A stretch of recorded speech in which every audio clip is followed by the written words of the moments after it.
Слава Богу, брати и сестри! Искам да кажа чудото, което стори Бог с мене. Преди години и 7 месеца бех оперирана рак на дебелото черво.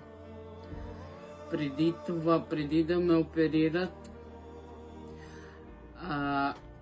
ходихме в болницата по спешност и искаха да ме оперират, но мина се няколко часа и ми направиха скенер и налагаше се да се оперирам. И ме оперираха рак на дебелото черво. Аз благодаря на Бог, че мина благополучно. Благодаря на Бог наистина за това изпитание. Благодаря, че се намеси Бог и не допусна най-лошото. И благодаря, че беше доброкачествено. Благодаря и за сестрите, за братята. Веднага се застъпиха в молитва. И благодаря на Бог, че мина всичко нормално. Мина се, след като се възстанових от операцията, предлагаха ми да ида на химия.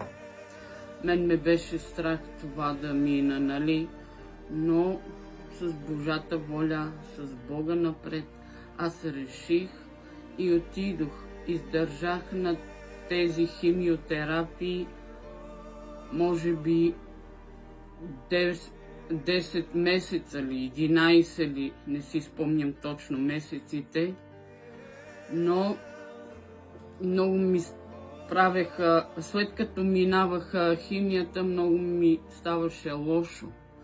И аз имах едно предчувствие, че не трябва да ги мина. И се отлагах, и се отивах, но един път завинаги аз реших да ги откажа. И слава Богу, аз се чувствам по-добре след химиотерапия, че по докторските неща искаха да продължавам химията до живот. Но вярвам, че Бог няма да ме остави. Вярвам, че Бог Той се е намесил още преди операцията и даде победа. Благодаря на Бог. Благодаря на Бог за семейството си. Благодаря Му безкрайно за всичко. Това е моето свидетелство. И благодаря на Бог за това чудо, че аз съм жива и здрава и се чувствам от добре по-добре. Слава Богу, брати и сестри! Благодаря на Бог за тази трудност, през която преминахме и че Бог ни изведе оттам. И най-важното, което мога да кажа е, че каквото и да се случва, Божията сила винаги е над нас. И това, което мама изпусна, искам да го добавя, е, че първият път, когато отиде в болница и откриха тази диагноза, след това тя се допита до друго мнение на доктор и доктора заложи даже дипломата си, за да гарантира, че тя е напълно здрава и че няма нищо.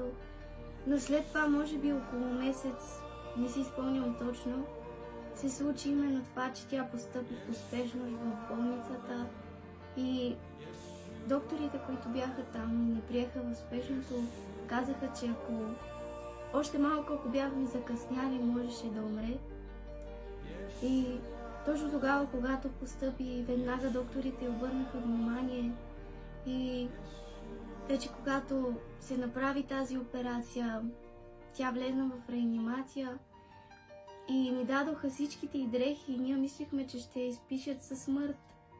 Но наистина Бог е толкова невероятен и толкова велик, защото тя се върна жива, здрава, изцерена, благословена. И думите й, които бяха, че иска да пие компот, да яде, именно да прави нещата, които всеки един човек прави. След това, както тя каза и добави, беше на химиотерапии, в които химиотерапии тя след всяка химиотерапия не се чувстваше добре. Изтощаваше се, нямаше сили в краката, в ръцете. Просто беше половин човек. И когато вече цялото семейство решихме тя да ги спре, защото самата тя казваше, че като не ходи се чувства много по-добре. И вече когато се решихме тя да ги спре, дойде именно това, че тя се чувства добре, чувства се по-жизнена, тези химиотерапии не й влияят така зле и след химиотерапиите тя трябваше да мине на последно изследване, което е именно PET скенера. И на този PET скенер се откри, че туморът е изсъхнал, всичко това, което е свързано с тази болест, рак, е изсъхнало и тя е напълно здрава. И днес ние хвалим и издигаме нашия Бог, защото Той заслужава цялата тази почет и хвала. Да го издигаме, да го прославяме, защото Той изцелява и днес. И точно ти, който слушаш днес, вярваме, че нашето свидетелство те е насърчило и вдъхновило да вярваш в Бог. И това, което ние искаме да ти предадем е, че каквото и да дойде в живота ти, никога не спирай да светиш и да вярваш в Бог. Бъди благословен. Амин.